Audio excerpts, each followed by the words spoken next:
সবার বক্তৃতায় সংস্কারের কথা শুনি, তাদের বক্তৃতায় কিন্তু এই গুম খুনের পেছনে যারা ছিল তাদের নাম শনাক্ত করে উন্মুক্ত করা এবং কয়জনকে ধরা হয়েছে, কয়জন পালিয়ে গেছে, এই ডিটেলটা কিন্তু আমাদের সামনে নেই, সাধারণ মানুষের সামনে নেই। তো এই জায়গা থেকে আমি আপনার কাছে জানতে চাই তাসনিম খলিল, যে আসলে সরকারি কাজটা করা উচিত কিনা। আর আরও একটি বিষয়, সেটা হলো যে একদিকে তো আপনার তাদের বিচার হচ্ছে না, আরেক দিকে আমরা দেখছি আওয়ামী লীগের কর্মীরা, নেতাকর্মীরা এটাকে ডিনাই করে যাচ্ছে, যখন কিনা ভিকটিমরা একটা ট্রমার মধ্যে আছে, বছরের পর বছর তারা এরকম ছোট একটা জায়গার মধ্যে অমানবিকভাবে বেঁচে থাকা, এটা আসলে মৃত্যুর সমান, এইভাবে বেঁচে থাকা, এরপর তাদেরকে শুনতে হচ্ছে এটা সত্যি না। তাহলে এই যে এই ডিনায়াল, এটার কি একটা বিচার হওয়া উচিত না? আপনি কি বলেন? ডিনায়ালের বিচার তো আর আপনি আদালতে এইভাবে করতে পারবেন না। কেন হলোকস্ট ডিনায়ালের বিচার হয়েছিল না? সেটা এখন একটা ইউরোপের আলাদা একটা আইন আছে, তাদের একটা ব্যাপার আছে। আমি যদি আগে বলতে হবে যে আপনাকে তো আগে অ্যাকচুয়াল অপরাধের এবং অপরাধীদের বিচার করতে হবে। কারণ এইখানে একটা জিনিস দেখেন যে আমি বিচার প্রক্রিয়া নিয়ে আমি অত্যন্ত অসন্তুষ্ট। এর কারণ হলো যে আমরা জানি যে এই পুরা জিনিসের কমান্ড রেসপন্সিবিলিটি বা সুপিরিয়র রেসপন্সিবিলিটি ছিল তার নাম শেখ হাসিনা। তার পরবর্তীতে ছিলেন তারেক আহমেদ সিদ্দিক, তার পরবর্তীতে ছিলেন যেটা জাতিসংঘের যে ফ্যাক্ট ফাইন্ডিং মিশনের রিপোর্ট স্পষ্ট করে বলছে যে কোর কমিটি নামে একটা কমিটি ছিল এবং সেই কোর কমিটি হেড করতেন আসাদুজ্জামান খান কামাল, স্বরাষ্ট্রমন্ত্রী। আমি যদি সিকিউরিটি জার্জ যারা ছিলেন তাদের নাম বলি, মনিরুল, হারুন, হ্যাঁ, ডিজিএফআই এর তারেক সিদ্দিকের নাম বললাম আমি, এরা প্রত্যেকে, বেনজির আহমেদ, এরা প্রত্যেকে দেশ থেকে পালিয়ে গেছেন, দেশে নাই এরা। এখন ঘটনা হলো যে এখন আপনি যাদেরকে বিচারের করবেন এখানে, এরা সেকেন্ড বা থার্ড টায়ারে, বা আওয়ামী লীগের যে সমস্ত মন্ত্রী বা নেতাদেরকে আটক করা হয়েছে তারাও কিন্তু যে ডাইরেক্ট কমন রেসপন্সিবিলিটি আপনি হয়তো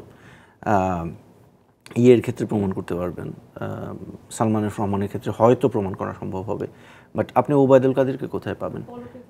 পলকের ক্ষেত্রে হয়তো সেই ইন্টারনেট শাটডাউনের জন্য একটা অ্যাক্সেসরি টু ক্রাইম এইভাবে হয়। সো এই সমস্যাটা হলো যে আমি মনে করি, এবং এটা সারা দুনিয়াতে দেখেন, ক্রাইমস এগেনস্ট হিউম্যানিটি এটা কোনো রেগুলার পিনাল কোডের কোনো ক্রাইম না, সিআরপিসির কোনো ক্রাইম না, এটা সারা মানবতার বিরুদ্ধে অপরাধ। এবং মানবতার বিরুদ্ধে যখন অপরাধ হয় তখন এই অপরাধী শুধুমাত্র বাংলাদেশে না, সারা বিশ্বে অপরাধী। ইন্ডিয়াতে যারা আছে, ইন্ডিয়ান গভর্নমেন্টের উপর এটা ইনকামবেন্ট হয়ে যায় যে না, তোমার এখানে যে অপরাধী আছে তাদেরকে আটক করো, ফেরত দাও, বা বিচার করো, বা হোয়াট এভার, তাদের উপর রেসপন্সিবিলিটি চলে আসে।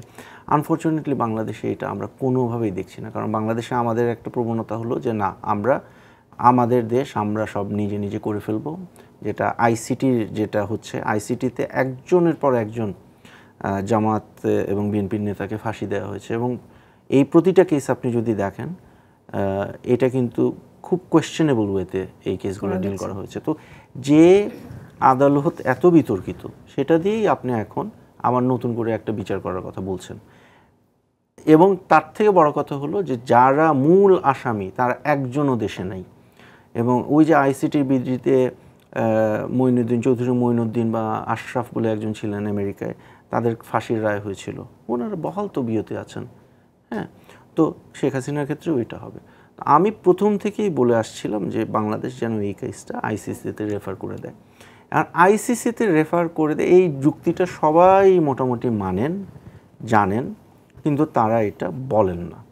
কারণ হলো যে আইসিসিতে যদি রেফার করা হয়, আমি বলবো যে আমার একটা স্বপ্ন আছে যে একটা দিন নিউ ইয়র্ক টাইমসের ফ্রন্ট পেজে আসবে যে former prime minister Sheikh Hasina ও বাংলাদেশ ইনডাইটেড, এবং তার বিরুদ্ধে একটা অ্যারেস্ট ওয়ারেন্ট জারি হয়েছে হেগ থেকে, ইন্টারন্যাশনাল ক্রাইমস ট্রাইব্যুনাল থেকে। আমি সেটা চাই। হ্যাঁ, যেমন বেনিয়ামিন নেতানিয়াহুর উপর যেরকম অ্যারেস্ট ওয়ারেন্ট দিয়েছে আইসিজে, সেই রকম আমি চাই যে she will be known as a enemy of entire humanity.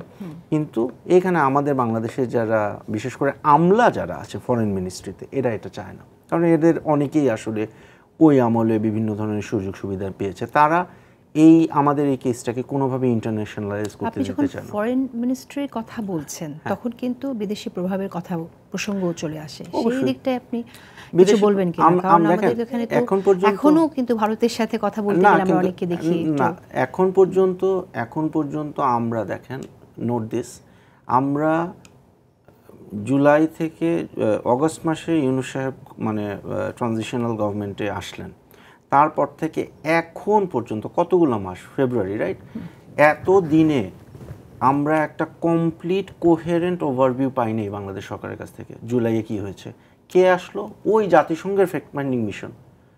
আপনি বলেন আর কোনো একটা সোর্স আমাকে দেখান। এবং হ্যাঁ, ইউনূস সাহেবরা অনেক ভালো কাজ করেছেন, তারা একটা গ্রাফিতি নিয়ে একটা বিশাল বই করেছেন, সেই গ্রাফিতি বইগুলো বিভিন্ন লোকজনকে তারা দেন। বাট এটা কি আমাদের কাছে কি অ্যাক্সেস ছিল না? ছিল। বাট আমরা ওই সিস্টেমেটিক ওয়েতে কীভাবে ডকুমেন্টেশন করতে হয় আমরা এই দেশে এটা জানি না। এটা তো স্বীকার করতে কোনো দ্বিধা হওয়ার কথা না। জাতিসংঘের টাকা তো আপনার পকেট থেকে যায়, আমার পকেট থেকে যায়। আমরা যে চাঁদা দিই, বাংলাদেশের যে চাঁদা, এটা তো আমাদের টাকা। জাতিসংঘ তো আমাদের সংগঠন, হ্যাঁ, আমরা একটা মেম্বার কান্ট্রি।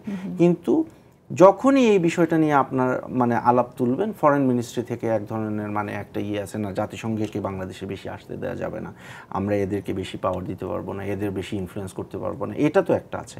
আর আরেকটা হলো একদল লোক যারা হলো গিয়ে যে এটা একটু তাসনিম খলিল আপনি একটু ডিটেইলে যাবেন কি, যে আসলে তাদের মানে দর্শকদের জন্য মানে রিডিং লাইনস ইন বিটুইন অনেক সময় একটু ইজি কঠিন হয়ে যায়, একটু যদি ইজি করে দেন যে আসলে কেন তারা এটা। আমি নিজে, আমার কাছে মনে হয় যে বাংলাদেশের ফরেন মিনিস্ট্রি আপনি যদি হিসাব করেন এটলিস্ট 2007 অনওয়ার্ডস, বাংলাদেশের ফরেন মিনিস্ট্রির ডিজাইনটাই হলো যে মানে বাইরের জাতিসংঘের বা অন্য কোনো দেশের কোনো ধরনের সম্পৃক্ততা বাংলাদেশে আসতে দেওয়া যাবে না। হ্যাঁ, যেটা মূলত এতদিন পর্যন্ত শেখ হাসিনার রেজিমকে প্রোটেক্ট করেছে।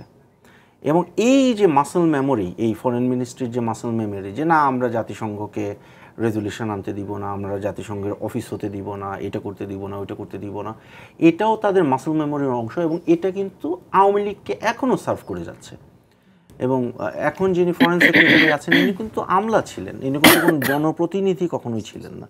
হ্যাঁ, তো আমলাদের উপরে, মাথার উপরে তো একজন জনপ্রতিনিধি থাকতে হয়। হ্যাঁ, তো এটা কিন্তু এখন বর্তমানে নাই। তো উনি বেসিক্যালি তার আমলাতান্ত্রিক যে সাইকোলজি, ওই মাসল মেমোরি থেকেই ওনারা কাজ করে যাচ্ছেন, এটা আমার অ্যানালিসিস। হ্যাঁ, আর আরেকটা আমি সেকেন্ড পয়েন্টটা একটু বলে নিতে চাই, এটা ইম্পর্টেন্ট। কারণ আরেকটা পয়েন্ট হলো যে আমরা শাহবাগের পর থেকে বাংলাদেশে আমি একটা ফাঁসিবাদের উত্থান দেখেছি। ফেসিবাদ না, কিন্তু ফাঁসিবাদ। হ্যাঁ, এবং সেটা হলো যে আপনার যা ইচ্ছা, হ্যাঁ, যেমন উমামা একটু আগে আপনার প্রডিউসারের কাছে চা চেয়েছে, চা পায় নাই এখন পর্যন্ত। হ্যাঁ, তো উমামা এখন বললো চা পাইলাম না কেন, ফাঁসি দাও এর। হ্যাঁ, এই ধরনের একটা মানে ফাঁসি ফেটিশ আমাদের দেশে আছে। এবং আমরা কোনোভাবেই ফাঁসির এটা দেয়া যাবে না বা ফাঁসি তুলে দিতে হবে, এই প্রথা তুলে দিতে হবে, এটা আমরা মানতেই রাজি না। যে কারণে কিছু আইন মন্ত্রণালয়েও কিছু লোকজন আছেন যারা মনে করেন যে না, আইসিসিতে এটা আমরা পাঠাবো না, দরকার হলে শেখ হাসিনা সুন্দর করে দালাই লামার মতো মানে এক্সাইলে থাকবে, একদিন উনি ওইখানে মারা যাবে, ওইখানে হয়তো দিল্লির পাশে ওনার মাজার টাজার হবে, কিন্তু ওনাকে ওই যে আমি বললাম না যে অ্যারেস্ট ওয়ারেন্টটা আনা যায় কিনা, এটা আনা হবে না। কারণ তাহলে তো বাংলাদেশের মানে ফাঁসির যে বিষয়টা, প্রথাটা, ওইটার ওই জায়গায় তো কম্প্রোমাইজ করে ফেলতে হবে, এটা তারা কোনোভাবেই করতে রাজি না।